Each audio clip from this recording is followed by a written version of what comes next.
Hallelujah. Praise the Lord. Hallelujah. Glory be to Almighty Father for his protection, power over us. We bless the name of our Almighty Father for sparing our life to see another day, another wonderful and beautiful Sunday. Glory be to God in the highest. The topic of today's program says, the age that carry divine anointing. Ọjọ́ orí tó ní ìfàmì òróró yàn tòkè wá.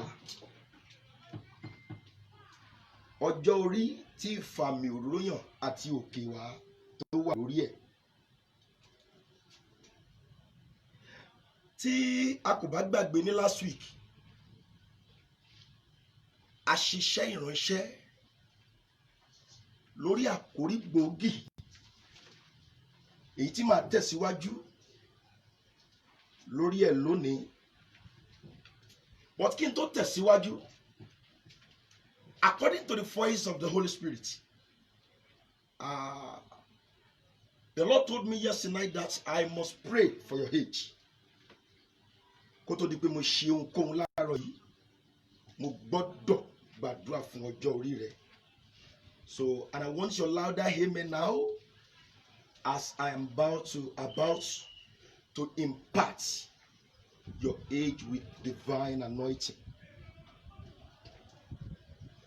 Father, in the mighty name of Jesus, I prophesy your age.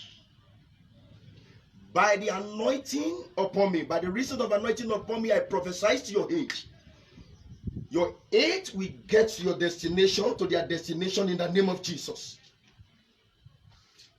Ọjọ́ orí rẹ yóò débi tí Ọlọ́run fẹ́ kó dé ní orúkọ Jésù. Ibi tí àyànmọ́ rẹ tí a ti kọ nípa rẹ̀ pé ó gbọ́dọ̀ dé láyé ní orúkọ Jésù, ó di dandan kí ó débẹ̀. Engineer, please help me increase the volume of the microphone.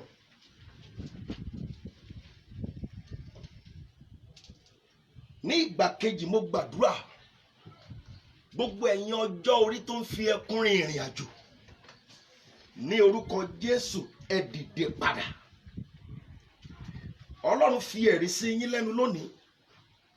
Mo gbàdúrà fún ẹ̀yin ọjọ́ orí tó ń sun ẹkún ní ìkọ̀kọ̀ àti ní gbangba ní òní lórúkọ ńlá ti Jésù Kristi. Ẹ̀yin ọjọ́ orí yẹn Olúwa fi ẹ̀rí sí yín lẹ́nu. Gbogbo ẹ̀yin ọjọ́ orí tẹ nílò òróró láti dé ibi gíga láyé. Anointing that will elevate you. Anointing that is going to proclaim your age. Anointing that is going to advertise your glory. I release it upon you in the name of Jesus. Above the imaginations of your enemy, the Lord will lift you up in the name of Jesus. Beyond your expectation, before the end of this month, the Lord will lift you up in the name of Jesus. Mo gbàdúrà fún ẹ̀yin ọjọ́ orí yìí tí ẹ ti ń wò pé nígbà wo lèmi náà yóò dìde. I speak as an oracle of our Lord Jesus Christ. Gbogbo ẹ̀yin ọjọ́ orí tí ẹ ń wò pé gbà wo lẹ ó tẹ̀síwájú, gbà wo lẹ dìde, gbà wo lẹ ó dé Jerusalem yín, ibi ayọ̀ yín, lórúkọ ńlá ti Jésù Kristi, àánú gbé yín débẹ̀ kankan lórúkọ Jésù. Now, ọjọ́ orí tó ní òróró àtòkè wá. Tí o bá ti gbàdúrà fún eléyẹn, I want every one of you to pray concerning that now. That, oh Lord, let my age carry divine anointing. Jẹ́ kí ọjọ́ orí mi jẹ́ kó gba òróró àtòkè wá. In the book of 1 Samuel chapter 16, verse 13. Yes. Nígbà náà ni Samuel mú ìwo òróró. Sórí àkókò tí a ń sọ yìí, iye ọmọ ọdún Dáfídì jẹ́ mẹ́tàdínlógún. Ó jẹ́ 70 years of age. Nígbà tí òróró rẹ̀ tẹrí ogun tí ẹnikẹ́ni tí ò lè tẹrí ba ní Ísírẹ́lì, tí òróró rẹ̀ tẹrí rẹ̀ bá. ọmọ ọdún 17 ni ọjọ́ orí rẹ̀ wà nínú ijù ṣùgbọ́n nípasẹ̀ ìtọ́ni àti ìdarí ẹ̀mí mímọ́ àwa ọjọ́ orí Dáfídì rí láti inú aginjù àmúbọ́ sí gbangba.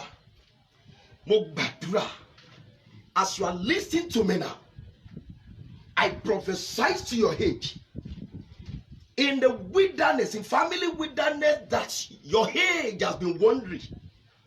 I command them to come out right now in the name of Jesus. Mo gbàdúrà fún ọjọ́ orí rẹ nínú aginjù tí ọjọ́ orí rẹ ti ń rìn káàkiri. Àánú àti òróró àtòkè wá ó mú ọjọ́ orí rẹ jáde lórúkọ Jésù. Wow. Dáfídì wà nínú ìgboro. Ó wà nínú aginjù. But lójijì, gẹ́gẹ́ bí ó ṣe jẹ́ àyànfẹ́, Olúwa lọ wá Dáfídì jáde wá. Ẹranko ní ọjọ́ orí rẹ̀ ń pa kò tí ì tẹrí ogun Ísírẹ́lì bá. Ṣùgbọ́n nígbà tó tó àkókò tí Ọlọ́run fẹ́ mú kó tẹrí ogun tó ti ń yọ Ísírẹ́lì lẹ́nu fún ọdún pípẹ́ láti mú kó tẹrí ẹ̀ bá, òróró àti orí ọ̀fẹ́ lọ pé Dáfídì wá láti inú aginjù. Nígbà tó dé láti inú aginjù, ó jẹ́ ọmọ ọdún 17. Lẹ́yìn èyí, ìṣẹ̀lẹ̀ ńlá kan ṣẹlẹ̀. Yes. Ó sì yà sí ọ̀tọ̀ láàrin àwọn arákùnrin. Ó yà sí ọ̀tọ̀ láàrin àwọn wo? Arákùnrin rẹ̀. Arákùnrin rẹ̀. Yes. Ẹ̀mí Olúwa sì bà lé Dáfídì. Ẹ̀mí Olúwa sì bà lé Dáfídì. Láti ọjọ́ náà lọ. Láti ọjọ́ náà lọ. Praise God. Immediately tí òróró gun orí Dáfídì, ó di ẹni ìyàsọ́tọ̀. So ọjọ́ orí tó ń pa àmọ̀tẹ́kùn nínú igbó wá di ẹni tó ń tẹ ọjọ́ orí tó ń tẹrí ogun bá. So lẹ́yìn èyí tí òróró kan ọjọ́ orí Dáfídì ní orí. So that is why you need the fine anointing on your age. When divine anointing mingle with your age, your purpose on earth will surely come to pass. Tí òróró bá dàpọ̀ mọ́ ọjọ́ orí rẹ, ìwàsáyé rẹ yóò wá sí ìmúṣẹ. So nítorí díẹ̀ yìí ló ṣe nílò òróró. Wàhálà ńlá kan wá ṣẹlẹ̀. Ní kété tí òróró bá ti dàpọ̀ mọ́ ọjọ́ orí ẹ, òróró àtòkè wá tí ata bá ti fi yà ọ́ sọ́tọ̀. Lẹ́sẹ̀kẹsẹ̀, ohun tí yóò máa ṣẹlẹ̀ sí ọ ni wípé òróró yìí ni yóò máa tì ẹ́ lọ síbi tó ti tẹrí ogun tó ń ja àwọn èrò ìṣíwájú bá. Ní ọjọ́ tí òróró gun orí Dáfídì tán, òróró ti kúrò nínú aginjù, ó ti lọ sí ojúkọ ogun níbi tí ogun wà.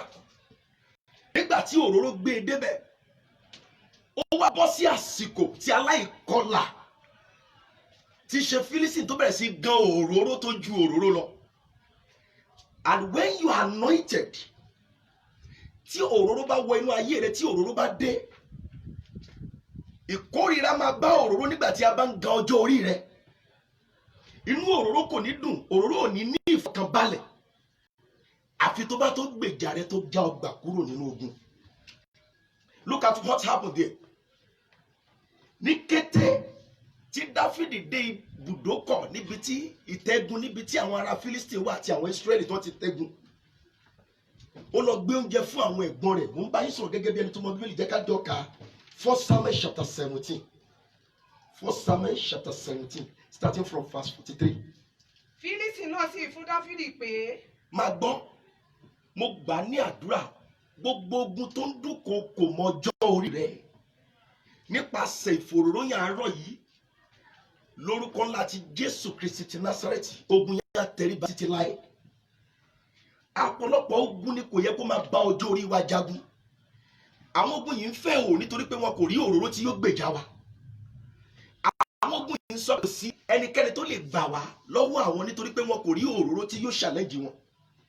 Bọ̀ lọ́jọ́ tí ogun Fílísítì fojú kan òróró ìkọ̀kọ̀ orí Dáfídì, lọ́jọ́ yẹn ni ogun yẹn dákẹ́ jẹ́ títí ayérayé. Ogun yìí ti ń pe àwọn ọmọ Ísírẹ́lì ní ìjà fún ọjọ́ pípẹ́. Ohun mi bí kí n máa sọ tẹ́lẹ̀ sí ọjọ́ orí rẹ. Ogun tó kó bàbá rẹ lẹ́rú, ìyá rẹ lẹ́rú, tó kó àwọn àbúrò àti ẹ̀gbọ́n rẹ lẹ́rú, òróró tó máa gbà láàárọ̀ yóò tẹrí ogun yẹn bá ní orúkọ Jésù. ní kété tí Dáfídì dé ibùdókọ̀ gbọ́ nǹkan tí Gòláyátì jáde tó wá ṣàlàyé. Yes. èmi à ń ṣe ajá bí. Ó ti fi ojú di Dáfídì ló rò pé ó dúró kò mọ̀ pé ọjọ́ orí kọ́, òróró ló dúró. So that is why I told you that when the divine anointing mingle with your age, there is no battle that can stand on your way. Ó ti fi ojú di Dáfídì, ó ní èmi à ń ṣe ajá bí. Look at the pronunciation. Ìdí tó ṣe sọ̀rọ̀ bẹ́ẹ̀ ni pé ó ti fi ojú kéré ọjọ́ orí ẹ̀ ọmọ 17 years. Kò mọ̀ pé Dáfídì kan ló dúró sí iwájú òun. Bẹ́ẹ̀ gẹ́gẹ́ náà ni ìwọ gan. Kò sí bí ogun yẹn ṣe lè le tó tí ogun yẹn bá òróró pàdé lórí ẹ tó bá gẹ̀ nígbà tí ọ̀rọ̀ bá bẹ̀rẹ̀ sí jáde lẹ́nu ẹ, á mọ̀ pé you carry something. So that is why this morning I am going to prophesy to your life. With divine anointing, I will endow your age with anointing. And the anointing of God is going to be overflowed upon your head, upon your age. And immediately, you begin to do an exploit.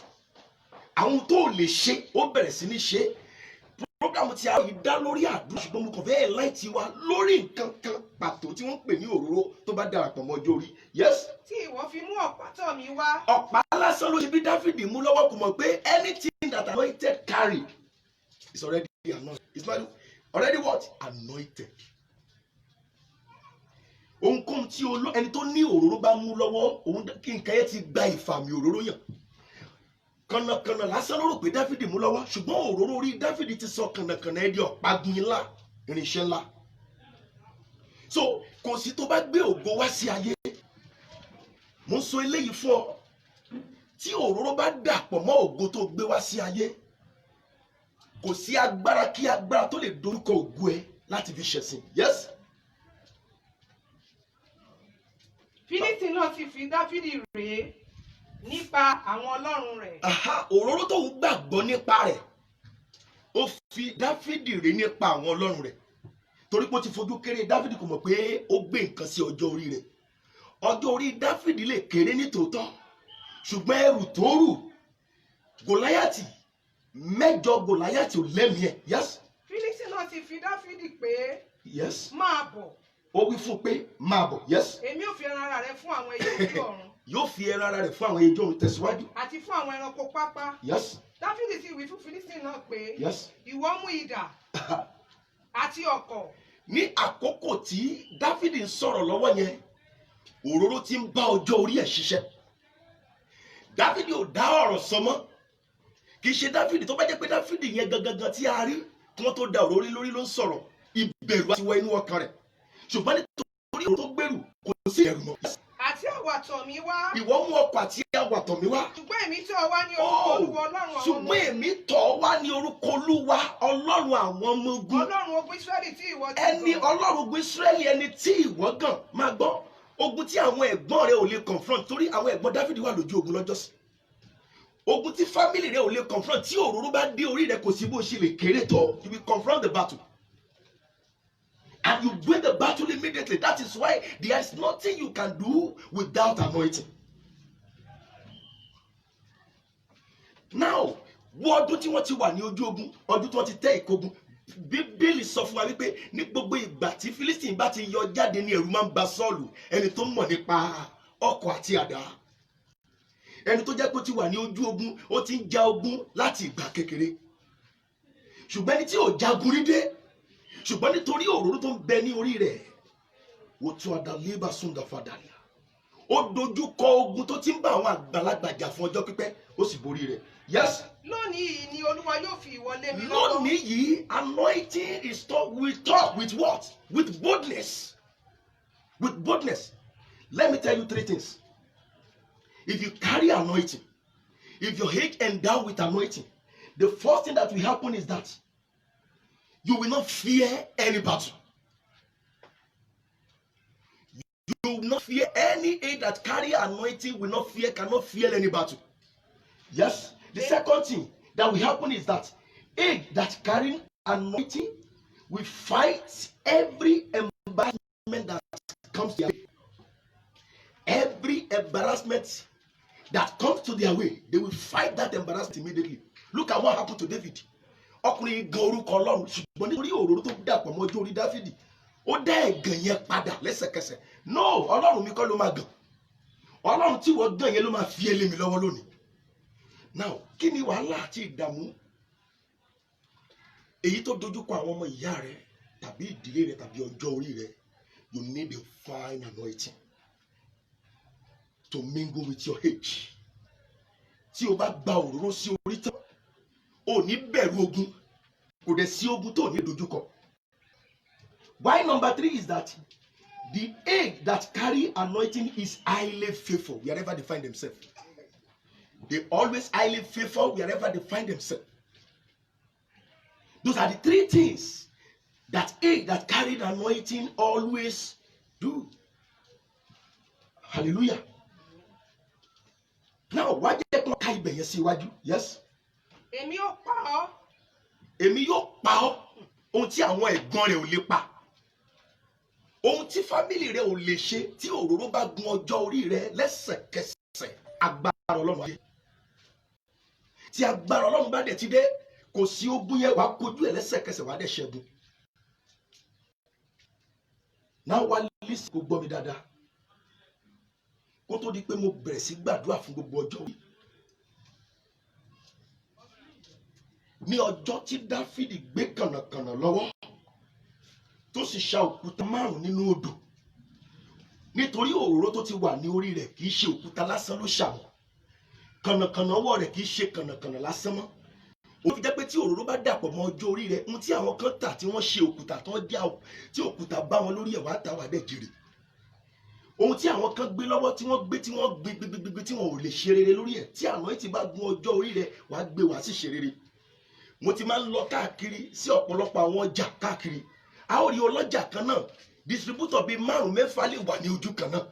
Ṣùgbọ́n ní dédé tí ẹ bá rí ẹni tó ní òróró ní àárín wọn, tí òróró dàpọ̀ mọ́ ọjọ́ orí ẹ̀, ẹ ó rí pé lẹ́sẹ̀kẹsẹ̀ àwọn èèyàn kò ní pè wọ́n tí wọ́n fi máa ya ọ̀dọ̀ ẹ̀. When your age and wherever you mount your feet, wherever you step your feet to, that place also is going to feel for you. You are going to be highly faithful. Ibikíbi tó bá gbé ẹsẹ̀ rẹ tẹ̀ tí òróró bá wà ní orí rẹ̀, lẹ́sẹ̀kẹsẹ̀ yóò fọ ire sínú ayé rẹ̀. Kó tó di pé mo á gbàdúrà fún ẹ, a fi òróró kù Jésù lórí láti ọwọ́ Síméónì. Dáfídì gba òróró sórí, Sólómọ́nì òróró sórí kí ògo àbáwáyé wọn tó lè jáde. So now gbogbo ènìyàn tó ń wò mí pa, mo fẹ́ kó di fóònù ẹ mú dáadáa, torí I want to release anointing upon your age now. Bó ṣe di fóònù ẹ mú yẹn má jẹ́ kó jábọ́, torí ọwọ́ Olúwa wà ní èjìká mi láti súre fún ọjọ́ orí. So mo dẹ̀ fẹ́ kó máa ṣe àmì, kó máa type àmì, kó dẹ̀ máa share message yìí. Mo dúró gẹ́gẹ́ bí wòlíì Ọlọ́run. Mo sọ àsọtẹ́lẹ̀ sínú ọjọ́ orí gbogbo tó ń gbọ́ mi lọ́wọ́. Ẹ̀yin ọjọ́ orí tẹ̀ ń ṣàìsàn ní orúkọ láti Jésù ẹ̀sùn. Wọ́n dúdà kẹlẹ̀gẹ̀ rúbí súndà fàdàlíà. Gbogbo ọjọ́ orí tó yà ẹ dìde kankan ní orúkọ Jésù. Gbogbo ẹ̀yin ọjọ́ orí tí ẹ ń fi ẹkún rin ìrìn àjò àyànmọ́, ẹkún yín dópin lónìí ní orúkọ Jésù. Hold your phone very well. Torí gẹ́gẹ́ bí ẹ̀mí mọ́ ti sọ ó ní kí n gbàdúrà sí ọjọ́ orí yín ni. Àwọn ibi tí a kà nínú Bíbélì yẹn mo fẹ́ kàn fẹ́ kó jẹ́ ìfìdímúlẹ̀ ohun tí wọ́n ṣe fún ọ lónìí ni. Ìwọ tí o bá lè fi ọwọ́ kan di orí mú, ìwọ tó lè fi ọwọ́ kan di fóònù mú, dìímú, you can comment after the prayer. Ẹdúdú ọ̀yẹ̀jẹ̀ lídà kàtó tóbi àsúná dàfádà líbo ṣẹ́ndẹ̀lìyà. Gbogbo ọjọ́ orí tí wọ́n máa ń dé nínú ìran yín tí ogun ti máa ń dá wọn dúró, tí wọ́n bá débẹ̀ ó yá kọjá bẹ̀. Èkéwùdùà lídà túndà yẹkẹ súndà fàdàlíà. Ìkórìtà tí àwọn ọmọ bàbá rẹ̀ máa ń dúró, tó máa ń dé tí wọ́n ti máa ń dúró tí wọ́n kì í lè lọ mọ́, ọjọ́ orí tiẹ̀ kọjá bẹ̀. Hey, àkótó ọ̀dẹ́ni nàndàlíbò súndàlíà. aṣọ péńpé aṣọ ẹlẹ́wọ̀n tí ogun ìrandíran wọ̀ fún ọjọ́ orí ọmọ èdè bàbá rẹ yẹ dànù. Ní àtìdá ní kàsúndà fàdàlíà mo sọ tẹ́lẹ̀ sí ọjọ́ orí gbogbo ẹ̀yin tí ẹ̀ ń gbọ́ mi lọ́wọ́. I just want you to be shouting name everywhere lika satundele bo hekelwa. Mo pa ní àṣẹ gbogbo ẹ̀yin ọjọ́ orí tí Olúwa ń sunkún lórí pé bí tí mo fẹ́ kó dé kò tí ì débẹ̀ ọjọ́ dẹ̀ ti ń kọjá lọ. Gbọ́ ohùn Olúwa. Lásárù tí ìyẹ kó wọ bòjì ṣùgbọ́n ayé rán wọ bòjì láì tó ọjọ́. Ṣùgbọ́n nígbà tí bàbá olùgbàlà débẹ̀ tí í ṣe Jésù olùgbàlà ó pe òkú Lásárù jáde kúrò nínú bòjì pé kò tí ì tó àsìkò fún ọ láti ọbẹ̀ yẹn. Lótìtọ́ gbogbo ènìyàn ló máa kú ṣùgbọ́n àkókò rẹ̀ ò tí ì tó. Lásárù jáde wá. Gbogbo ẹ̀yin ọjọ́ orí tí a ti bò mọ́ bòjì ìrandíran ẹ jáde wá ní orúkọ Jésù. Gbogbo ẹ̀yin kòtò tí ẹ ń gbé ọjọ́ orí mi tí ẹ ń gbé àyànmọ́ mi tí ẹ ń fi ògo ṣòfò nínú ìran àwọn ènìyàn wọ̀nyí ní orúkọ Jésù Kristi ó yẹ dìbà. Ẹni mímọ́ Ísírẹ́lì gbogbo ọwọ́ tó bá ṣí àfídíò yìí láàárọ̀ yìí lórúkọ Jésù gbọgbọrọ ní ọwọ́ máa ń tayọ orí. Ìwé mímọ́ ni a ó gbé ìwo rẹ sókè ju ti àgbámù rere lọ. Tó bá rí bẹ́ẹ̀ lórúkọ Jésù Kristi ọwọ́ tó fi ṣí ẹ̀yẹ lórúkọ Jésù kó lọ fi gba ire. Ekuku ọ̀gàróyè lẹ́mọ̀tò àbàṣàfà láyé ndéyé kedele ẹ̀yin òjò láì ìdílé agbógomi ẹ̀yin òjò láì ìdílé afọjọ́ orí ṣòfò ẹ̀yin python ìdílé every family python that always swallow the glories of the family children. Yakẹ́kọ̀ọ́ àgbà sàtálì mọ̀sùndàbà dálíà they will release your own in the name of Jesus. I prophesy you the spirit of progress arrester, destiny divider, vision killer, and the star hunter. I challenge you in the name of Jesus. Be there forever. Gbogbo ẹ̀yin agbára ọ̀tọ̀ nẹ́ẹ̀nẹ́ yẹlẹ́jì òrókò gàdàbàsúndà fàdálíà òtúnà yẹ́rù ọ̀bálí kàgà hékègèlẹ́jì mùsúndà fàdálí kàtàdálíà ẹ̀yin agbára tí ẹ sọ àyànmọ́ àti ọjọ́ orí lókun tẹ́ ń gbọ́ wọn nílẹ̀ ojú títì. Gbọ́n tí Olúwa ní kí n sọ fún yín pé Bíbélì wípé ǹjẹ́ a lè gba òǹdè lọ́wọ́ àwọn alágbára bí ọ̀bàtàndà ní kàkọ́sùndà fàdálí kẹkọ̀ọ́ ìwọ alágbára ìdílé tó ń wọ́ ògbó ní ilẹ̀lẹ̀. Àrùn àṣẹ agbára àti òróró ó já àwọn èèyàn yìí gbà lọ́wọ́ rẹ lórúkọ Jésù. Ẹ̀yin àyànmọ́ èyí tí agbára tó ń darí àyànmọ́ ń darí ọjọ́ orí yín káàkiri. Ẹgbẹ́ bíi ẹgbẹ́ tọ̀hún ẹ ṣiṣẹ́ kìíní ẹ ṣiṣẹ́ kejì ẹ ṣiṣẹ́ kẹta sí náà kò sí àlùyọ. Gbọ́n tí Olúwa ní kí n sọ fún yín mo pa á ní àṣẹ lónìí gẹ́gẹ́ bí ikọ̀ àti ìríjú Olódùmarè ẹ̀yin àyànmọ́ yẹn lórúkọ Jésù ẹ gba ìtúsílẹ̀. Mo gbà á ládùúrà àyànmọ́ rẹ yóò rí àánú gbà ọjọ́ orí rẹ ò ní ṣàìsàn mọ́. Ògo fún Olódùmarè lókè ọ̀run. Àlàáfíà fún.